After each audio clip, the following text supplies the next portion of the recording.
We have a fresh and spicy new attempt at gun control. Yes, our friends in the state of New York have invented a whole new way of taking away your firearms and creating new threats to the Second Amendment. We're going to be covering what those are, as well as briefly covering a whole raft of other gun control laws that New York State has proposed. So guys, you're going to want to check this one out. Let's get into it.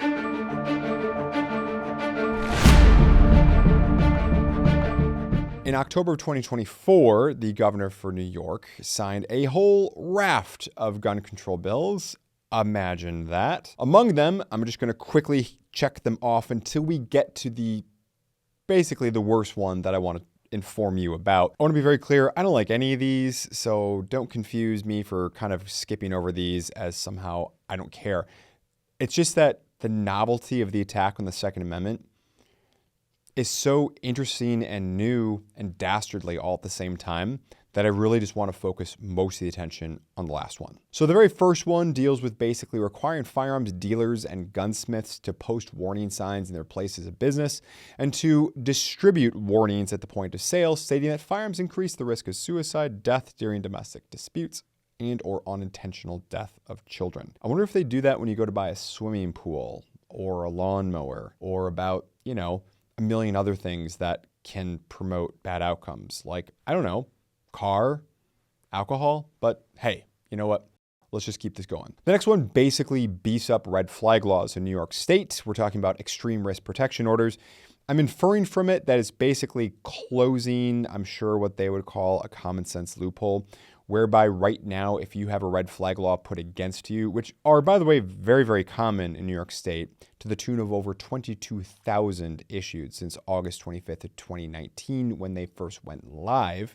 By the way, courts seem to approve them based on the data I have found, linked in the description box below, at a rate of about 86%. 86%. That is quite high.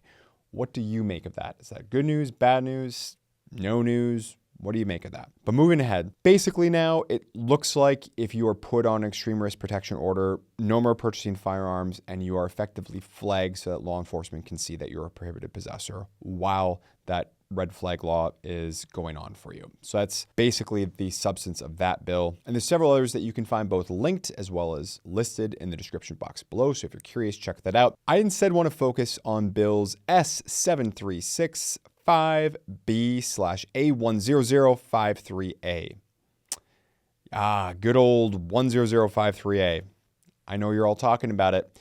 What is it? This is the one that can effectively be used to perhaps ban America's most popular handgun, destroy the retail industry of firearms in New York State, and of course, all that can go well beyond New York State if and when other anti-gun states pick it up.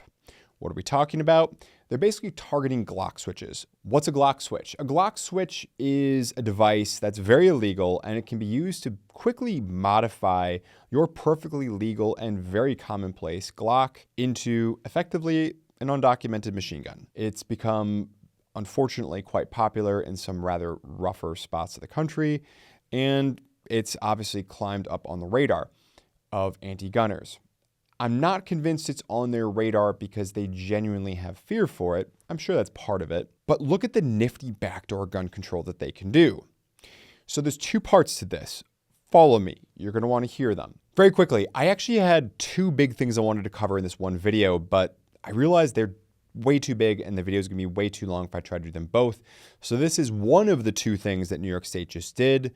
Other one will be coming out shortly. If it has not already, when you've watched this, be sure to look out for the merchant category codes. Merchant category codes, that's what's coming out. At the very end, be sure to stick around for our viewer submitted quote. This one comes from a gentleman by the name of Matt. So Matt, thank you. If you want to participate, throw up your quotes in the comment discussion field down below. If you've not already done so, be sure to hit that like button. Now back to the video. The first part is this. They basically define what a Glock switch is, which copy pasted, it's in the description box down below. Effectively, it's something that modifies or interferes with the trigger mechanism and thereby enables it to fire full auto. Fine, great, whatever. Keep in mind, it's already illegal. So why are we talking about this? Number 2, requiring retailers to take quote unquote reasonable steps to prevent the installation and use of a pistol converter as defined by section blah, blah, blah, blah, blah of the New York State Penal Code, blah, blah, blah. We've got the pieces on the board. Let's start playing chess. How does this risk banning Glocks? If you take the simple text of this statute, of this now law, and particularly if you combine it with what a lot of the high-profile New York politicians have said, it becomes pretty clear how they intend to use this. They're not only going to be going after the individuals in the streets who are illegally purchasing, manufacturing, 3D printing, you name it, and throwing it on. They're going to be going after retailers and potentially Glock itself for, in their words, failing to take reasonable precautionary measures. Right. So we're talking about effectively, if the black market, if bad guys figure out a way how to manipulate a firearm to make it turn full automatic, which, by the way, easier than you think with a lot of firearms, then according to this reasoning and kind of looking down the road a few steps, all illegal. Is this going to be used as the basis for lawsuits against Glocks? Remember our many videos that we've done on lawfare used to destroy the Second Amendment, retailers in the firearm industry writ large over the past about close to 30 years now. This is going to be another brick in that wall. So we're talking about effectively using this to backdoor ban some of America's most popular firearms, but we're going to start it with Glock, which, by the way, last I checked, the Glock 19, the most sold handgun in the United States. How does this risk destroying retail? Well, if you put a requirement on retailers that they have to take reasonable steps, and you and I are going to define reasonable steps probably very differently than someone sitting in the capital of New York would. Reasonable steps to prevent someone from modifying their firearm? What the heck is a retailer supposed to do? If I'm a retailer in New York State, I'm going to throw a sign up behind the cashier, wherever it is people are filling out 4473s. If they do 4473s, clicking online, maybe you throw up a screen for that. I don't know. But there's really not a whole much you can reasonably do. That's what I would do if I wanted to comply with this law. What New York State will probably force them to do is to shut them down or to stop selling any of the firearms that could fall on this list, which right now seemingly only starts by Glock by name, but who knows where this could wind up expanding to. This is the foot in door. Start with banning Glocks, and then you move on from there. Do you see how this can work? Hopefully you can see the threat.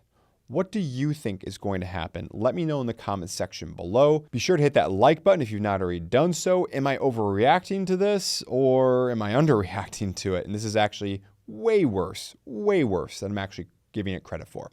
I think this could be very, very bad, but so much of it, as with any law, will hinge on enforcement. But don't get me wrong.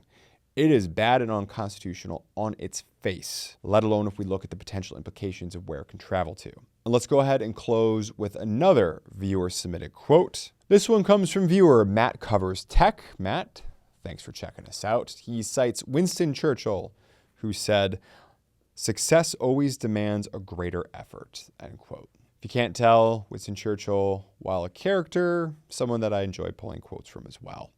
So we appreciate you, Matt. And if you want to get in on that game, be sure to post up your quotes with the attribution where you got it from in the comment field down below. Be sure to hit that like button. Stay safe, and I'll see you in the next one. Thanks for sticking around to the end of the video. If you enjoyed this one, please feel free to check out some of our other great content, and we'll see you in the next one.